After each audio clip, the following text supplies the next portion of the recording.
everyone. Welcome back to the English Learning Podcast, the place where you improve your English step by step.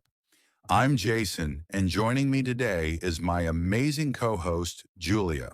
Hi, Jason. Hi, everyone. I'm super excited for today's episode because we're going to talk about something really important: how to speak better English like a native speaker. That's right. A lot of English learners want to sound more natural, confident, and fluent when speaking English. But sometimes it feels difficult, right? Absolutely, many learners struggle with pronunciation, intonation, connected speech, and even confidence. But don't worry. Today, we're going to share practical tips and techniques to help you improve step by step. Yes, and the best part? We'll make it simple and fun for you to follow along. So whether you're a beginner or an advanced learner, this episode will help you sound more like a native speaker. That's right.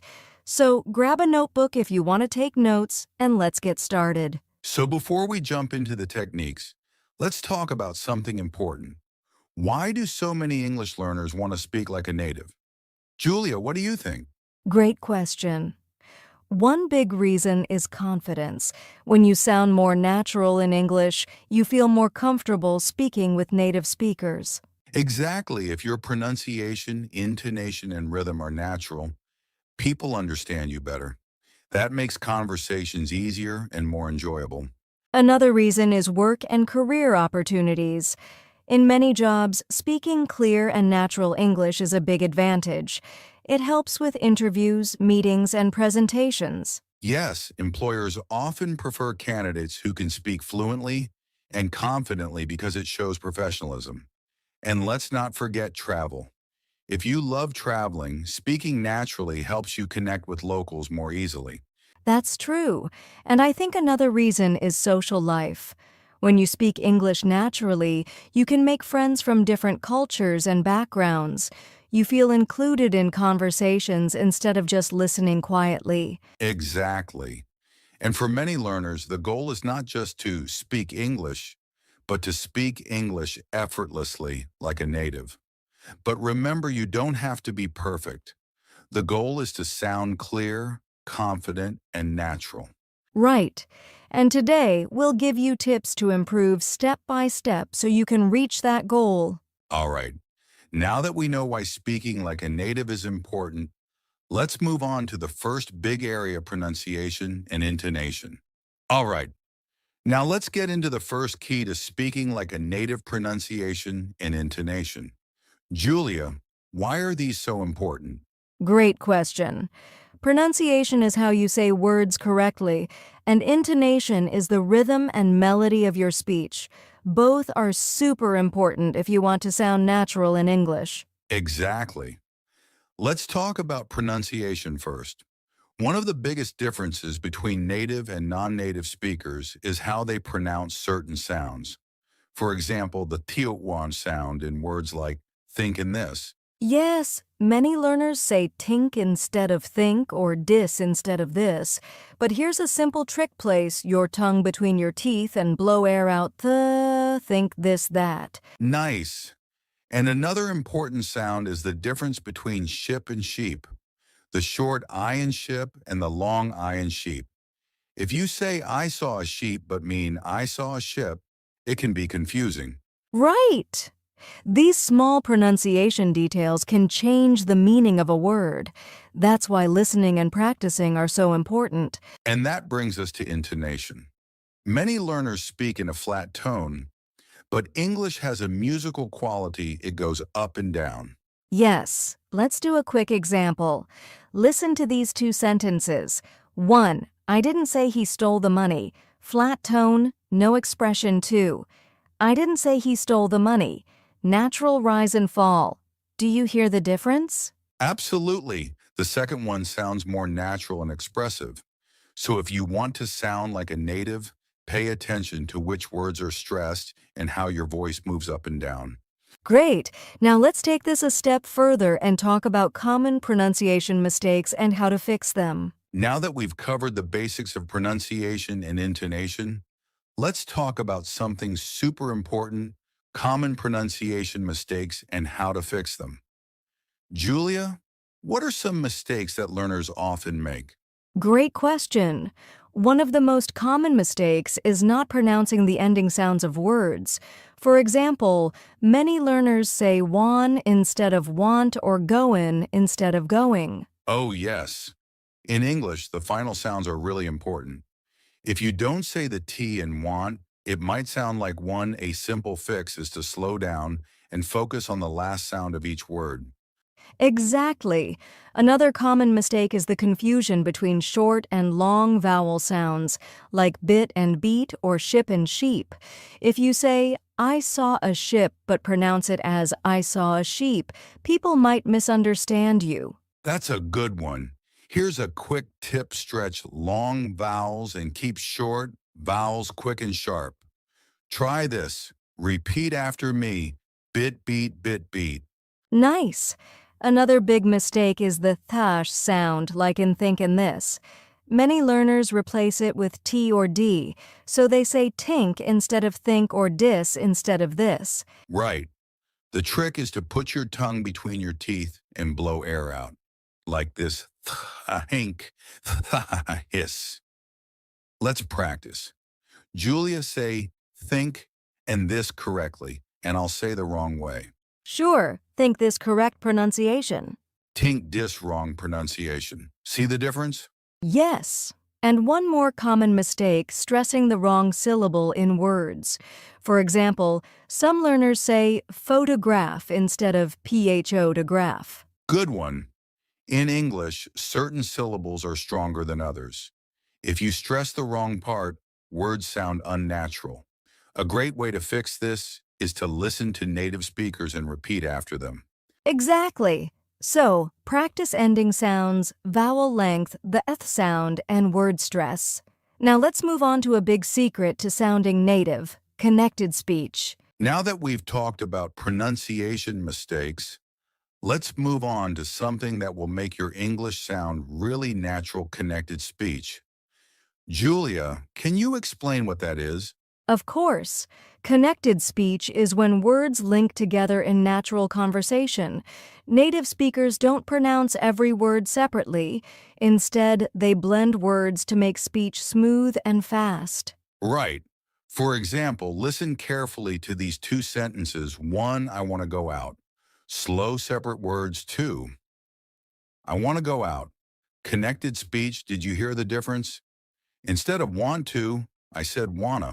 Yes, this happens a lot in English. Let's look at some common examples. Going to Ghana. I'm gonna call you later. Want to, do you wanna come? What do you think? Exactly. And here's another important connection: linking sounds. In English, when one word ends in a consonant and the next starts with a vowel, they blend together. For example, pick it up sounds like pick it up, turn it off sounds like turn it off. Yes, and another common thing is dropping sounds in fast speech. For example, instead of saying, don't know, native speakers say, dunno, I don't know what to do. That's true, and these small changes make English sound faster and more natural. But don't worry, the best way to learn connected speech is to listen and repeat. Watch movies, listen to podcasts, and try to copy how native speakers talk. Exactly. If you practice connected speech, your English will sound much more fluent. Now, let's move on to something just as important: how to improve your rhythm and stress in English. Now that we've talked about connected speech, let's move on to something that really makes you sound like a native speaker, using natural expressions and phrases. Julia, why is this important? Well, native speakers use a lot of idioms, slang, and phrasal verbs in daily conversations. If you only use textbook English, you might sound a bit unnatural. Exactly. Let's start with idioms. These are phrases that don't always mean what the words say. Here's one.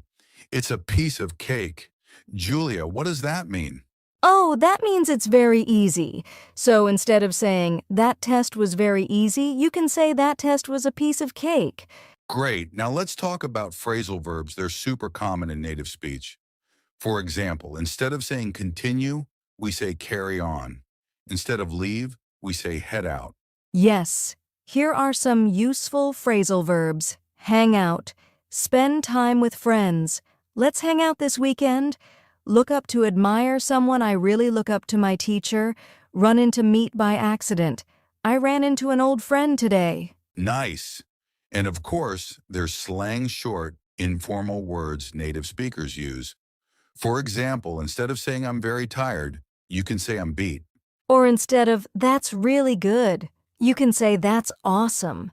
Exactly. If you learn idioms, phrasal verbs, and slang, you'll sound more natural and confident when speaking English. Absolutely. Now, let's move on to how to think in English instead of translating from your native language. Now let's talk about something that can completely change the way you speak thinking in English.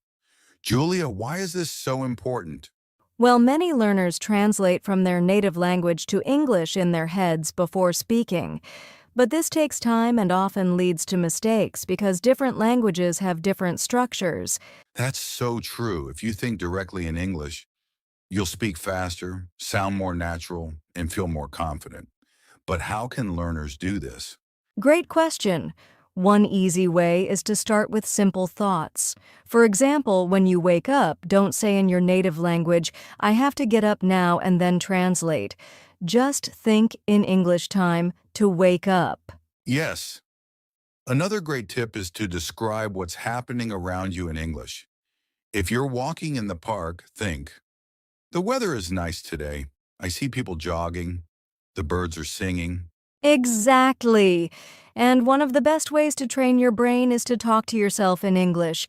For example, when you're cooking, you can say, now I'm chopping the onions. Next, I'll add some salt. That's a great trick. And here's another one used in English-only dictionary instead of translating words. If you don't know a word, look it up in English and read the definition instead of translating it to your language. That's a fantastic way to build vocabulary and train your brain to think in English. So remember one, start with simple thoughts in English 2. Describe your surroundings in English 3. Talk to yourself in English 4. Use an English dictionary. If you practice these every day, thinking in English will become natural. Yes, and now let's move on to another powerful tip, immersing yourself in English daily. Now that we've talked about thinking in English, let's discuss something just as important, using the right resources to practice. Julia, what are some of the best ways to practice English daily? There are so many great resources. First, listening to English podcasts is one of the best ways to improve your understanding and pronunciation. You can listen while commuting, exercising, or even doing chores. That's a great tip. And watching English TV shows and movies is another fun way to learn. Try watching with English subtitles first, then without them to test your listening skills. Yes, and don't forget reading. Reading books, news articles, and blogs in English helps you learn new words in context. Absolutely, and if you want to practice speaking, apps like HelloTalk and Tandem let you chat with native speakers. You can also use language exchange partners or join online English groups to practice. The key is to surround yourself with English every day.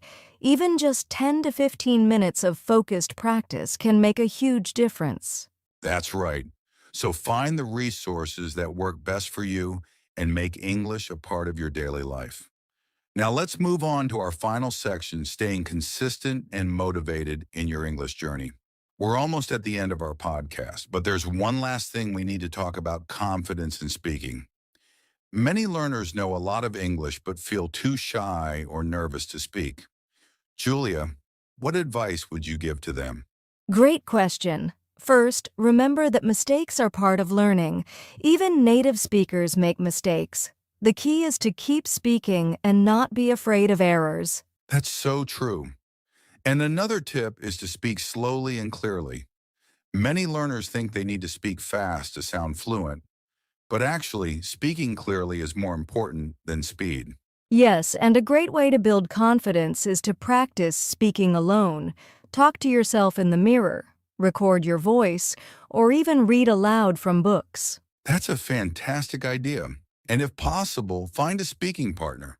Someone who is also learning or a native speaker who can help you. Exactly. And most importantly, have fun with English. The more you enjoy speaking, the more confident you'll become. Confidence grows with practice. So don't wait, start speaking today. Now let's wrap up with some final thoughts. Wow, we covered so much today. From pronunciation and connected speech to thinking in English and building confidence, these are the key steps to speaking better English like a native. Yes, and remember, fluency doesn't happen overnight. The more you practice, the more natural your English will sound. Absolutely. So here's our challenge for you. Pick one tip from today's podcast and start using it right now. Maybe practice connected speech, think in English, or learn some new native expressions. And if you found this episode helpful, don't forget to subscribe to our podcast and share it with a friend who's also learning English. Also, tell us in the comments, what's the biggest challenge you face in speaking English? We'd love to help. That's right. Keep practicing, stay confident, and most importantly, enjoy the journey of learning English. Thanks for listening, and we'll see you in the next episode. Happy learning.